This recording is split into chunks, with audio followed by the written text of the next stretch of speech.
Hi, my name is Stephen Huddleston, and I am a history major with a film minor at the University of Colorado Springs. I'm a senior in the history program. This is my last semester there. I graduate in May, and then I'll be moving on into the history graduate program.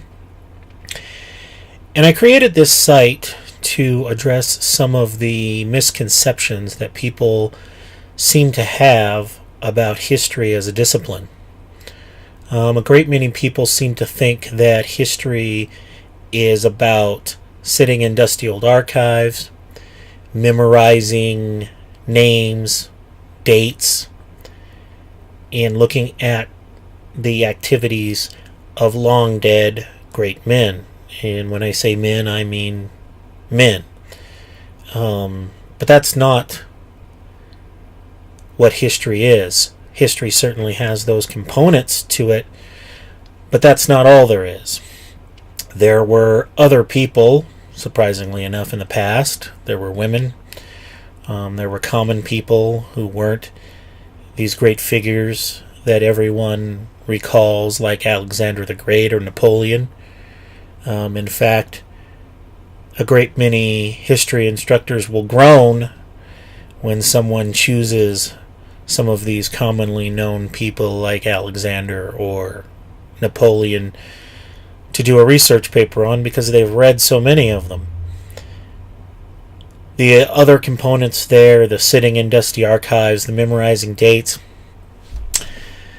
they're part of it, but they're not what historians do. So, of course, I'm sure you're wondering, well, what the heck is it historians do? Historians study the past, and we ask questions. We seek to find out what it is that's beyond the facts of history. So, let's break that down. The facts of history.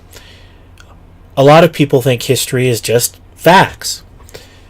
But no historian is going to argue with you if you were to say something like, the Japanese bombed Pearl Harbor. Well, certainly they did. We have plenty of physical evidence. We have plenty of accounts.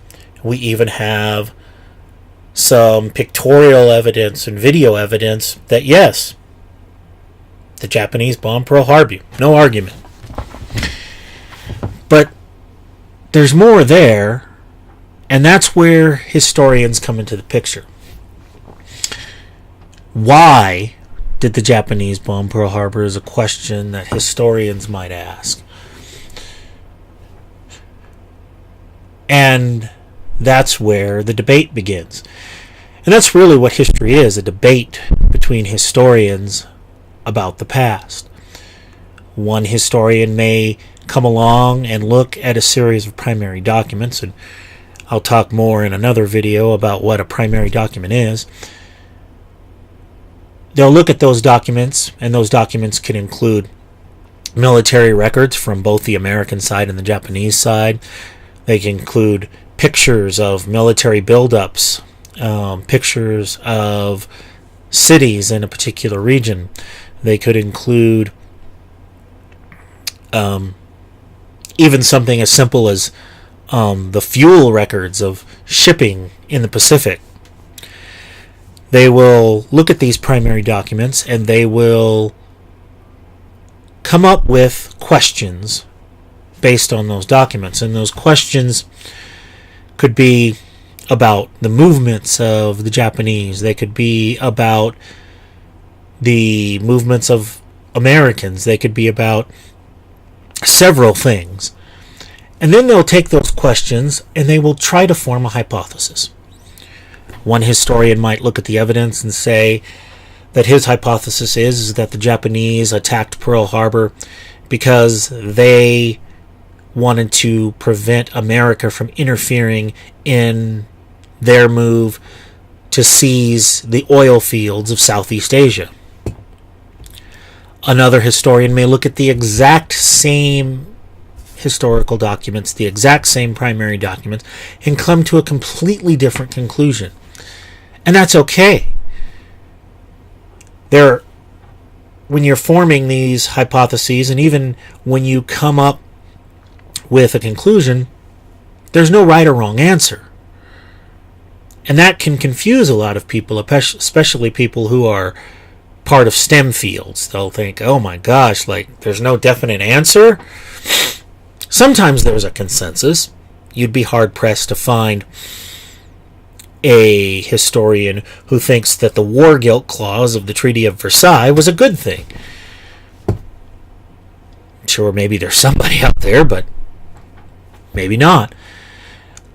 But for historians, it's about investigating the past and coming up with these conclusions based on what we see from studying these documents. And that debate is really what history is about.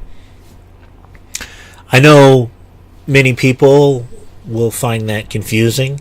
They'll find that disappointing. They want definite answers. They want everything to be fit into a nice, neat box.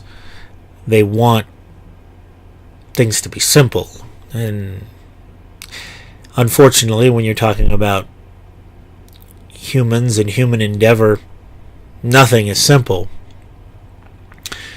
So that's kind of a basic breakdown of what history is and what history is all about. And the reason why I created this web page is to answer some of these questions and to get to the meat of what it is to be a historian, but also maybe to delve eventually into some of history itself. So I hope you'll continue to look through the rest of the channel. You'll comment, and certainly feel free to disagree with me, so long as you can disagree agreeably. Because history is about debate, and I'm open to debate.